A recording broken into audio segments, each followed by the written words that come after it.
खतरे की भी बात है। जिस अफसान की बात आप डॉक्टर जी ने कहा कि राजनीतिक अफसान हो रहा है, चीजें जब निकलता है तो कहने के शांत होता है। क्योंकि जी मर्ज किए हैं तो उसका भी सीमा होगा ना। 18-20 वर्ष हो गया, उसकी भी सीमा होगा। तो सीमा जब इनकी खत्म होगा तब क्या होगा? क्योंकि हमारा दूसरा कहीं तैयार नहीं है। और जब हम लोग शासित थे, अब शासक हो गए, और शासक हो गए तो किसी के सत्ता को छीन के शासक हुए। ये मत बोलिए। जो शासक वर्ग था, सदियों से शासक था, उसको नीचे बैठना पड़ रहा है। तो नीचे बैठना कर रहा है, बहुत वो खुश नहीं है। तो लोग कहता है कि भूमियार नीति को कभी विश्वास करता है, गाली देता है। क्यों नहीं कहता? जिसका सत्ता हमने छीन लिया, सिर्फ राज सत्ता नहीं छीन लिया, गांव का सत्ता छीन लिया, पंचायती राज में आरक्षण करके गांव का सत्ता छीन लिया, मुखियागिरी छीन लिया। तो हमें वो क्यों हमारा गुणगान करता है? अगर गाली देता गलत का किया है। आज उसको 50 वर्ष 60 वर्ष से वो उसको सत्ता नसीब नहीं हुआ। तो कहीं ना कहीं ये वर्ग जो है, जो शासक वर्ग है, जैसे हम कमजोर होंगे, कहीं ना कहीं आपको आज रिएक्शन के पात्र बने, आज ईर्षा के पात्र बने हुए हैं, तो क्या आपको छोड़ देगा? ये खतरा भी है कि हमारे बड़े बड़े दुश्मन तैयार हो गए, तो आप जैसे ही कमजोर पड़ेंगे वहां पर अटैक करेगा। उसके काउंटर करने के लिए भी आपसे हमारी तैयारी करेंगे। इसलिए इसका गंभीरता ये भी है। ठीक है, शिक्षा के क्षेत्र में, चिकित्सा के क्षेत्र में, ट्रेड के क्षेत्र में हम बहुत आगे बढ़ गए। बहुत समान का खतरा नहीं है, लेकिन वो खतरा शासन का खतरा तो है। शासन का टारगेट कौन बन सकते हैं? इसलिए राजनीति को पुनः पकड़ बनाने के लिए कहीं न कहीं हमको गंभीर होना पड़ेगा, उस पर विचार करने की आवश्यकता है कैसे होगा। और एक बात और गंभीरता से आप तमाम लोग यहाँ बुद्धिजीवी लोग हैं, समाज के सबसे क्रीम लोग समझते होंगे कि हम अपने समाज के लोग राजनीति से बहुत आज भी इंटरेस्ट नहीं रखता, चुनाव लड़ना नहीं चाहता। जिसके पास रिसोर्स है, जिस है वो भी नहीं जाना चाहता। दुनिया समाज क्या करता है? इसका पैसा है, टिकट खरीद लेता, रात का खरीद लेता, चला जाता है। हमारे पास रिसोर्स है, तब पैसा फेंक के दिया, रास्ता खर्च नहीं होता, राजनीति नहीं हमारा। इस एटीट्यूड में कहीं कहीं परिवर्तन राजनीति में अगर कहीं जाना है, ये सारा गंभीर प्रश्न है। और आज जिस संवर्ग के हैं वो सबसे सम्मानित संवर्ग है। बहुत कुछ कर सकते हैं, जैसे दुनिया करना की बात करते हैं, वो संवर्गाधीन और किन रहेगा वो व्यक्ति ने दुनिया का कितना कितना ताकत किया, किसी को कल्पना नहीं है, वो कर सकते हैं। तो कहीं कहीं संवर्ग को जो है, चिंतक लोग हैं, उनको दिखाना आगे जो चैलेंजेज आ रहा है उसको हम कैसे सामना करें। तो इन्हीं चर्चाओं पर आगे बढ़ाते हुए हम हमारे गार्जियन हैं, ऐसे हमारे मिलके उनसे डिस्कशन करके, उनसे बात करके हम लोग कोई कार्यक्रम करते हैं, और जो कार्यक्रम करते हैं उसका फल रिजल्ट होते हैं, उनसे उनको अवगत भी कराते रहते हैं। बसंत बाबू हैं या डॉक्टर साहब हैं, तो हम सबसे पहले बसंत बाबू से हमारे जो गार्जियन हमसे निवेदन करेंगे कि अपनी जो बातें हैं आपके सामने प्रस्तुत करें, है ना, जो ताकि हम आगे का इस कार्यक्रम को आगे बढ़ा सकते हैं। बसंत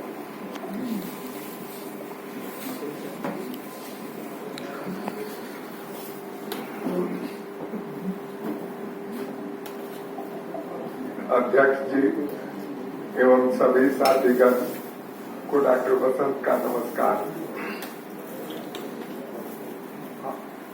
हम लोग पॉलिटिक्स के क्षेत्र में तो कभी आगे रहे नहीं, लेकिन समाज सेवा की इच्छा मन में जरूर रहती है, और उस जागृति में हम लोग का जो सहयोग बनेगा वो देने के लिए तैयार है। ये पहली बात। दूसरी बात ये कि हमको जो अपना फीलिंग्स है उसके अनुसार हम खुद नहीं जानते हैं कि हमारे कितने सब कास्ट हैं, और ऑल टुगेदर आपका जो स्ट्रेंथ 12 से 15% कहा जाता है, उसको कैलकुलेट करके आपको रखना पड़ेगा लोगों के सामने कि हाँ भाई ठीक, हम इस तरह से 12 से 15% हैं, तो भी हमारे बात का वजन बराबर बना रह सकता है। इसके लिए जो लोग अभी सक्रिय हैं उनको बहुत अंदाज है और बहुत कुछ पहले से उसका ज्ञान भी है। उसको एक कंपाइल प्रोसीजर बना के अगर हम लोगों के सामने रखते हैं और डिस्ट्रिक्ट वाइज हम लोगों को ये जानकारी मिले हमारे आदमी इतना यहाँ है, इतना यहाँ है, तो कुछ जोड़ना आसान होगा और बिना नंबर के आज के दिन में आपका स्थान या आपको जो मिलना चाहिए वो शायद न मिल पाए। सेकेंड ग्रेड लीडरशिप हम लोगों का इमर्ज नहीं हुआ है, यही चिंता का विषय है। और इस विषय के लिए आज से 40 से नीचे के कुछ लोगों को पकड़ के चाहे जैसे भी हो इंस्टिगेट करना होगा, इंस्पायर करना होगा, ताकि वो इस प्रोफेशन की ओर अग्रसर हो और रुचि लें। और रुचि लेने वाले के साथ एक दिक्कत और होती है कि टाइम टू टाइम वो निराश होता है असफल होने पर। उस वक्त में उनको बल देके, सामाजिक बल और मोरल अपलिफ्टमेंट करके उनको उसके लिए कायम रखना होगा। इस प्रोसीजर में 5 से 10 साल जब लोग रहेगा तभी आगे कुछ बात सेकंड या थर्ड जनरेशन लीडरशिप की उभरेगी। एक कार्यक्रम मेरे मन का भी है, वो है एक अतिथिशाला वाला जो प्रोग्राम है वो मेरे मन का है। मेरे मन का कहने का मतलब ये है कि you will have a platform जहां आप बैठ करके बात कर सकते हैं, मीटिंग कर सकते हैं और सामंजस्य लोगों में बढ़ा सकते हैं। उसके ऊपर हम लोगों को अग्रसर होकर प्रयास करना चाहिए कि उस दिशा में गाड़ी थोड़ा जल्दी बढ़े। इसके अलावे फिर मीटिंग हमेशा होते रहनी चाहिए। उससे जो लाभ है कि जो आदमी ठंडा पड़ने लगता है फिर से जोश आता है कि नहीं कुछ करना चाहिए। हमको लगता है कि एक बात और होनी चाहिए कि कुछ एक आर्थिक कोष का भी छोटा मोटा निर्माण होना चाहिए, सो दैट कि कार्यक्रम कभी भी कुछ हो तो उसमें जो एक्टिव हैं उनको कुछ आर्थिक अपने ऊपर दबाव न पड़े, ऐसा मुझको लगता है। यही कह के मैं अपनी बात खत्म करता हूँ।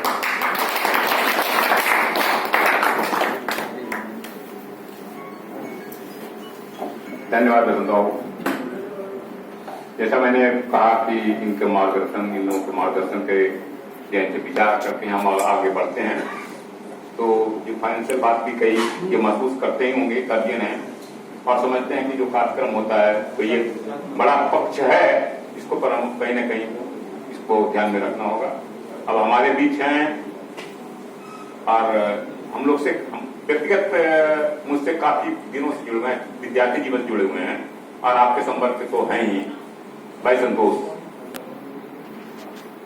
काफी करीब 1970 नहीं के 72-73 से वो हम लोग साथ जुड़े हुए हैं। वेटनरी में पहले गए थे और वेटनरी में मैं पढ़ रहा था और उस दिनों का बड़ा इतिहास है, बड़ा संघर्ष का दौर है। उन दिनों आदमी कुछ भी करने में भी तेज करता था, वो दौर इस पटना में कुछ भी करने में तेज करता था। और हम वेटनरी कॉलेज में हम लोग पढ़ते थे और वेटनरी कॉलेज के अगल बगल देखते हैं तो आप देखिएगा चाहे तो कुर्मी का था या जगह है या कोई पिछले का जमा था। और उस वेटनरी कॉलेज में बुनियाद का राजपूतों का आपका मर्डर था और उसके विरुद्ध में कोई बोल नहीं सकता था। ये स्थिति थी, ये दौर था। और कहीं न कहीं उस समय कन्फ्रंटेशन हो गया जगदीश शर्मा वगैरह से हम लोग का, और अंजाम हुआ कि कुछ हमारे जो दलित पिछड़ा समाज के लोगों को मार दिया और हम लोग हॉस्टल से निकलने की स्थिति में भी नहीं थे। तो उन दिनों भाई संदेश वहां थे, इनका एक जमात था, कमेश्वर था, ये था, जलंधर जी थे, है ना। तो जलंधर को हम लोगों ने एक चिट्ठी दी कि चले जाओ पीएम से डॉक्टर मुहेश उनको पास ले जाओ और ले जाके दो और वहां से क्या मैसेज आता है। हम लोग यही लिखा था कि हम लोग ऐसा झगड़ा हो गया, हम लोग हॉस्टल से निकलने की स्थिति में नहीं है, कुछ कर सकते हैं तो। और वो जलंधर वहां से कि हम तुम तो फर्स्ट ईयर के हो, तुमको पहचाने का कोई नहीं, हम लोग को तो मारपीट कर देंगे। वो चिट्ठी लेके गए, डॉक्टर उमेश सिकौन से मैसेज लेके आया कि आप लोग वहीं रहिए, लोग आ रहे हैं। और 11 बजते बजते ललन सिंह से लेके समूचा और बंदर सिंह से लेके पूरा हुजूम 2 गाड़ी पहुंचा, 5 मोटरसाइकिल पहुंचा और वहां से जो उसका सीन बदला घटने की कोशिश इंटायर एक्सप्रेस वो दौर था। लोग कहते हैं समाज के लोग मदद नहीं करते, समाज के लोग इतना मदद करता है इसलिए हम लोग यहाँ खड़े हैं। तो उन्हें उस समय से संतोष भाई हमारे साथ हैं, लोग कार्यक्रम करते हैं रहे हैं। संतोष जी से निवेदन है कि ये जो हम लोग कार्यक्रम का दूसरा जो दौर है, पहला 94 का था उसमें ये थे, दूसरा दौर इसको हम लोग को कैसे बढ़ाना चाहिए और इसमें आपके जो समाज है, जो सबसे सम्मानित समाज है किसी भी समाज का, उसका रोल कैसे हो, ये इसके संदर्भ में आप अपनी बातें आपके सामने प्रस्तुत।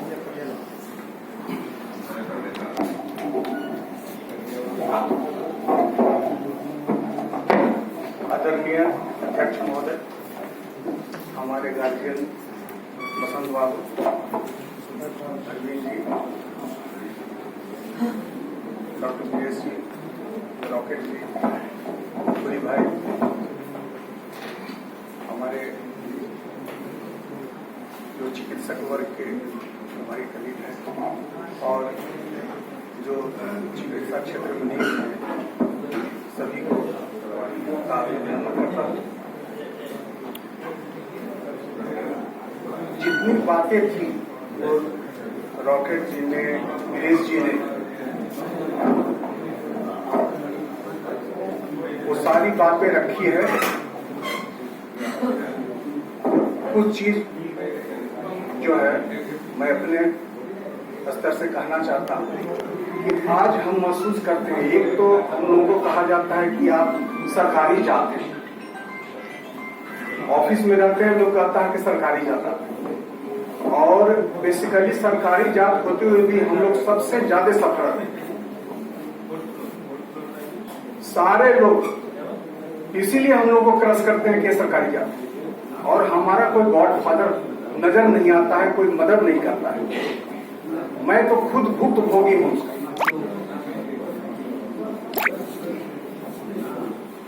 ये बात तो सही है कि नीतीश जी के मुख्यमंत्री के काल में जितना कुर्मी समाज है वो उनके पीछे बलवंत है, और चुनाव में भले निष्क्रियता से ही हो लेकिन वोट उन्हीं को देता है। एक चीज है उनके रहने से कि कुर्मी बलवंत है, कहीं भी हो बिहार का सारा कुर्मी बलवंत है, लेकिन निष्क्रिय है। और इस निष्क्रियता को कैसे हम लोग जागृत करें, कैसे उसको महसूस करावें कि नहीं अब हम लोगों को फिर से, अगर वो नहीं रहे नीतीश कुमार, अगर सरकारी जात हम नहीं रहे तो आगे के दिनों में हम लोगों को क्या भोगना पड़ेगा, उसके लिए हम कैसे तैयार हैं। हम लोग को भोगना पड़ेगा, जैसे ही नीतीश कुमार का दौर खत्म होगा हम लोग को भोगना पड़ेगा।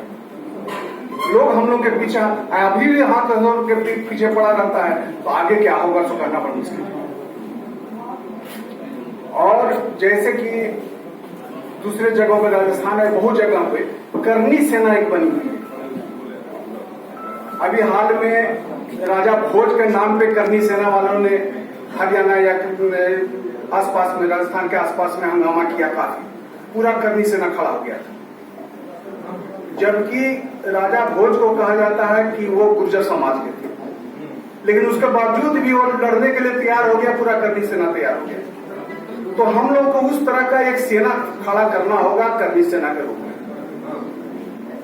और एक जमाना था हमारे पटना में, हमारी सेना थी, और उस सेना के डर से पटना में एवं की लालू प्रसाद यादव, एवं की रंजन यादव भाग खड़े होते थे। वो दौर था पटना के इर्द गिर्द में। पटना में हम लोग भूमियार राजपूत को तो पूरा पटना से निष्कासित कर दिए थे, वो दौर भी था। लेकिन वो दौर चला गया। आज हम महसूस करते हैं कि पटना में कहीं भी हम लोग इस शक्ति से खड़ा नहीं हो पाते हैं कि हम कुर्मी हैं। अगर एक संस्था अगर किसी नाम पे थोड़ा बहुत चलता है तो पटेल छात्रावास के नाम पे उसका नाम लेते हैं, पटेल छात्रावास मेरा है, तो थोड़ा डरता भी है। ऐसे डर नहीं है किसी को, वो दौर खत्म हो गया। तो उस पर विचार करना होगा कि वो भी दौर हम लोगों को पटना में लाना होगा। और वो जब तक वो दौर नहीं आएगा, पटना में हम शक्ति के साथ कहीं भी कुछ भी करने के लिए अगर चाहेंगे तो नहीं कर पाएंगे। अभी हम लोग का जो मीटिंग हो रही है कुर्मी डॉक्टर्स की, ये था कि एक पहल किया जाए, और हम लोगों ने सूचना की थी व्हाट्सएप के और मैसेज देकर करके, टेलीफोनिक कम लोगों को कहा था, इसीलिए लगता है कि कुछ कम आया। बारिश की वजह से हमारा जो स्टूडेंट है पीएमसीएच एनएमसीएच का, वो नहीं आ पाया। वो लोग खबर किया कि सर मैं नहीं आ सकता, हमको दिक्कत हो गई है, मोटरसाइकिल से या किसी से हम आने में अक्षम है, नहीं आ सकते, तो वो लोग नहीं आ पाया। और हमारे जो चिकित्सक आए हैं, मैं उनका स्वागत करता हूं। हमारी मंशा है कि 2-3 मीटिंग हम लोग चिकित्सकों की करें। एक तो हम लोग इधर सपना मोड़ की तरफ हो गया, एक कंकड़बाग में करना चाहते हैं, एक पीएमसीएच एनएमसी के चिकित्सकों का करना चाहते हैं। तो ये 2-3 दौर हम लोग चिकित्सकों का मीटिंग करेंगे, और धीरे धीरे उसमें युवा वर्ग को हम लोग, जैसे कि हम एक जमाने में हम लोग युवा वर्ग हुआ करते थे, तो अपने बुजुर्गों को इनवाइट करते थे अपने मीटिंग में युवा होकर करके। आज हम लोग बुजुर्ग होकर के युवा को इनवाइट कर रहे हैं, दौर उल्टा हो गया। तो उनको तो एक्टिवेट करना होगा, और इसके लिए हम अपने युवा छात्रों को या जो नए चिकित्सक हैं उनको आगे लाना होगा कि भाई आप लोग भी आगे बढ़िए, हम लोग आप लोग के साथ में हैं, जिस रूप में चाहिएगा उस तरह से हम लोग मदद करने के लिए तैयार हैं।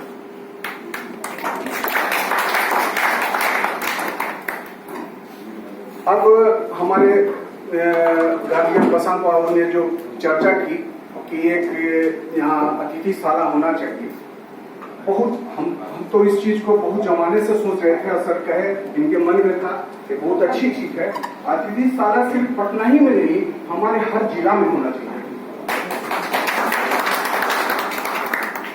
उसका बहुत सारा बेनिफिट है। अभी जो हम लोग का जो कुछ कार्यक्रम चल रहा है, पटेल छात्रों का उत्थान के लिए एक ट्रेनिंग चलता है, आईएएस आईपीएस का ट्रेनिंग का होता है, जो विभिन्न क्षेत्रों में ट्रेनिंग का चल रहा है, कार्यक्रम चल रहा है। ये यूपी में ज्यादा सक्रिय है, बिहार में नहीं है। तो हम लोग अगर अतिथिशाला में रहे, वहां सभागार रहे, तो इस कार्यक्रम को हम लोग संचालित करा सकते हैं, और उससे हमारे युवा जो हमारा जो छात्र है, चाहे युवा वर्ग जो है, उसको हम लोग बेनिफिट दे सकते हैं। तो एक तो आश्रय भी हो जाएगा, जो आएंगे बाहर से जिला से कहीं से भी आएंगे उनको रहने का भी हो जाएगा। अगर हम किसी दूसरे जिला में जाते हैं, हमको रहने का भी जगह मिल जाएगा।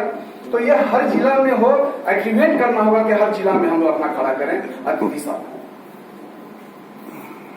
एक और है कि हर जिला में हमारे जो महापुरुष हैं पटेल जी और शिवाजी, उनकी मूर्ति हर जिला में होनी चाहिए, दोनों आदमी की मूर्ति। तो ये अभी अचानक नई बात होगी, धीरे धीरे इसको सिलसिलेवार धीरे धीरे हम लोग को बढ़ाना होगा। जिला स्तर पे, पंचायत स्तर पे आगे जो करना होगा कार्यक्रम है हम लोग का, कि इसको आगे बढ़ना है। इस साथ में हमारे सर ने जो कहा कि हमारे जितने भी अग्रणी अभी जो कर रहे हैं, लीड कर रहे हैं, हर जिला में जा रहे हैं। अभी हाल ही में एक पटेल परिवार के साथ हुआ था, हादसा हो गया है सोनपुर में। उच्च वर्ग के राजपूत वर्ग के लोगों ने उसे जबरदस्ती काम के नाम पे उसका मर्डर कर दिया। लोग गए, सारे लोग गए, बहुत अच्छा इफेक्ट रहा उसका, लगे। लेकिन जाना आना, अपनी गाड़ियां अरेंज करना, लोगों को लेकर के जाना, सब खर्च होता है उसमें। कहीं भी कार्यक्रम दूसरे जिला में भी जाएंगे तो 10 आदमी 20 आदमी लेकर नहीं जाएंगे तो उसका इफेक्ट नहीं होता है, तो जाने में खर्च होता है। तो ये दिक्कत हो रही है हमारे टीम को कि उस चीज को आगे बढ़ाने में हम लोग को फाइनेंशियल सपोर्ट करना होगा। और इस चीज में हमारे जो अभियंता वर्ग है, चिकित्सक वर्ग है, जो वकील वर्ग है, जो एडमिनिस्ट्रेटर है, एडमिनिस्ट्रेटिव वर्ग में सेवा में है, उन लोगों को सहयोग करना पड़ेगा इसमें, या जो हमारे जो बिजनेस वर्ग में है, ठेकेदारी वर्ग में, उन लोगों को सहयोग करना होगा इसमें कि कुछ राशि एक जमा की जाए और वो उसका खर्च उस रूप में किया जाए कि किन्हीं को दिक्कत भार महसूस नहीं हो, नहीं तो फिर ये संगठन हमारा टूट जाएगा। फाइनेंशियल ऐसा चीज होता है कि आगे नहीं बढ़ पाते हैं इसके बिना, तो इस पर भी सोचना होगा हम लोग। और मैं अपने जितने भी हमारे चिकित्सक वर्ग हैं उनको मैं कहना चाहता हूं कि वो मैसेज कन्वे कर दे अपने जितने भी संपर्क के लोग हैं उनको कि एक मीटिंग और हम लोग करें और वो लोग निर्धारित करें कि कहां पे हो कैसे हो। हमारे युवा वर्ग को निर्धारित करना है, हम लोग तो कर नहीं देंगे लेकिन उन लोगों को करना है, निर्धारित करना है। इन्हीं चंद शब्दों के साथ मैं अपने बहुत बहुत बढ़िया, धन्यवाद भाई संतोष जी को धन्यवाद। संतोष जी ही नहीं है, जिस राष्ट्र सत्ता की बात आप कर रहे हैं नीतीश जी, उनके कौन है, संतोष जी से क्या संबंध है आप भली बात जानते होंगे। दूसरा, उनके राजनीतिक जीवन में इनका क्या योगदान रहा है, ये एक्चुअली उनका जो राजनीतिक संघर्ष जो होता था शुरू के दिनों में, जो चुनाव लड़ते थे, तो उनके कार्यालय के चुनाव प्रभारी संतोष जी हुआ करते थे। वो संतोष जी की स्थिति, तो ये चिंता की विषय तो है, अचिंतनीय विषय नहीं कि आगे के दिन में कहीं ना कहीं ऐसा नहीं हो, इसके लिए भी चिंता करना है। तो इसी परिचर्चा को आगे बढ़ाते हुए, जैसा कि उन्होंने बहुत सारी गंभीर बातें कही है, एक हमारे बीच बहुत हमारे चिकित्सक बंधु हम बहुत लोग हम नहीं जानते हैं, इसमें बेहतर होगा कि संतोष जी भी इसको आगे चर्चा को ले जाएं, उनसे उनको आप आमंत्रित करें तो ज्यादा बेहतर होगा, तो सबको जानते नहीं। लेकिन हम एक हमारे साथी और हैं जो कि छात्र जीवन से भी हम लोग इससे जुड़े रहे हैं, हम लोग के कार्यक्रम से जुड़े रहे हैं, जिनको लोग ऐसे तो पी के प्रवीण करते हैं, लेकिन हम लोग भूरी जी के नाम से समाज ज्यादा जानता है। और उनका भी समाज के निर्माण में, समाज के सशक्तिकरण में माने अतुलनीय उनका योगदान। छात्र जीवन में जब वो संघर्ष चल रहा था, ताकत की लड़ाई चल रही थी और ताकत बन रहा था, उसमें उसका सेंट्रल पॉइंट जो था वो पीएम चेंज का सुरेंद्र कुमार वर्मा, हम लोग का टीम कमांडर थे, उन्हीं का आदेश चलता था, चाहे ललन सिंह हो या लड्डू सिंह हो या ओमेंद्र सिंह हो या उपेंद्र सिंह हो, उनका जो फरमान होता था वो अंते या उनका उमेश जी, दो आदमी, उनका जो फरमान होता था वो आदेश होता था, और उनके आदेश से ही सारा काम तो उनसे राज्य में चलता था। और उन दिनों भाई प्रवीण जी या धुई जी